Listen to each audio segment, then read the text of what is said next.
అమావాస్య 25 జూను 2025 జ్యేష్ఠ అమావాస్య ప్లస్ బుధవారము. చాలా పవర్ఫుల్ డే. ఈ పనులు చేస్తే సకల దోషాలు దరిద్రాలు పోతాయి. జూన్ 25 అమావాస్య ఎంతో ముఖ్యమైన అమావాస్య. జూన్ 2025 రోజున భక్తులు పితృదేవతలను పూర్వీకులను స్మరించుకుంటారు. ఇష్టదైవాలకు పూజలు వ్రతాలు దాన ధర్మాలు చేస్తారు.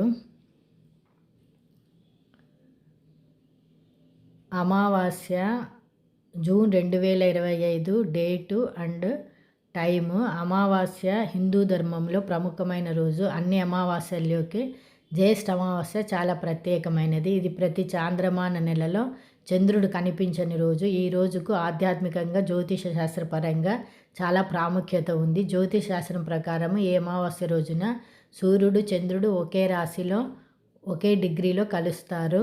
ఈ నేపథ్యంలో అమావాస్యలు పూజలు పరిష్కారాల గురించి తెలుసుకుందాము. జూన్ 24వ తేదీన సాయంత్రము 7 గంటలకు ప్రారంభం కానుంది. ఈ తిథి జూన్ 25వ తేదీన సాయంత్రము 4:02 గంటలకు ముగుస్తుంది. ఇలాంటి పరిస్థితుల్లో ఉదయం తిథి ప్రకారము జ్యేష్ఠ అమావాస్య తిథి 2025 జూన్ 25 బుధవారం రోజున జరుపుకుంటారు. పితృదేవతల ఆరాధన ఎంతో ముఖ్యమైనది. అమావాస్య ప్రధానంగా పితృదేవతలకి అంకితం చేయబడిన రోజు. ఈ రోజున మన పూర్వీకుల ఆత్మలు భూమి మీదకి వస్తాయని నమ్మకము. ఈ రోజున పితృదేవతలకు తర్పణాలు పిండ ప్రదానం చేయడం ద్వారా వారి ఆత్మకు శాంతి చేకూరి వారి ఆశీస్సులు మనకు లభిస్తాయని చెబుతారు. అలాగే చంద్రుడు కనిపించని రాత్రి కాబట్టి ఈ అమావాస్య రోజున ప్రతికూల శక్తుల ప్రభావము ఎక్కువగా ఉంటుందనే భావన కూడా ఉంది. అందుకే ఈ అమావాస్య రోజున దుష్టశక్తుల నుంచి రక్షణ కోసము ప్రత్యేక పూజలు పరిహారాలు కూడా చేస్తారు.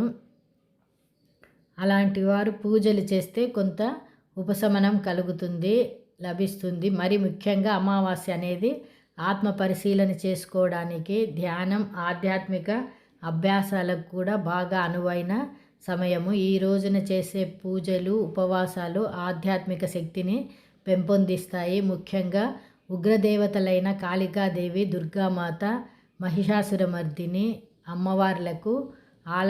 అమ్మవార్ల ఆలయాలను దర్శించుకొని పూజలు నిర్వహించిన అద్భుతమైన ఫలితాలు ఉంటాయట.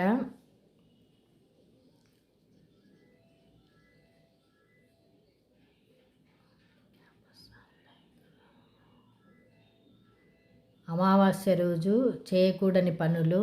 హిందూ సాంప్రదాయాల ప్రకారము అమావాస్య రోజు కొన్ని పనులు చేయకూడదని చెబుతారు. అవేమిటంటే మనం గృహప్రవేశం వంటి శుభకార్యాలు నిర్వహించరు. కొత్త వ్యాపారం కూడా అమావాస్య రోజున చేయకూడదు. అలాగే దూర ప్రయాణం మంచిది కాదని పెద్దలు నమ్ముతారు. ఈ రోజున కోపం, ద్వేషం, ఆలోచనలకు దూరంగా ఉండాలి. మాంసం, మద్యం సేవించకూడదు. సాత్విక ఆహారం తీసుకోవాలి. జుట్టు కత్తిరించుకోవడము క్షేమం కాదు. గోర్లు కత్తిరించుకోవడం చేయకూడదని చెబుతారు. అలాగే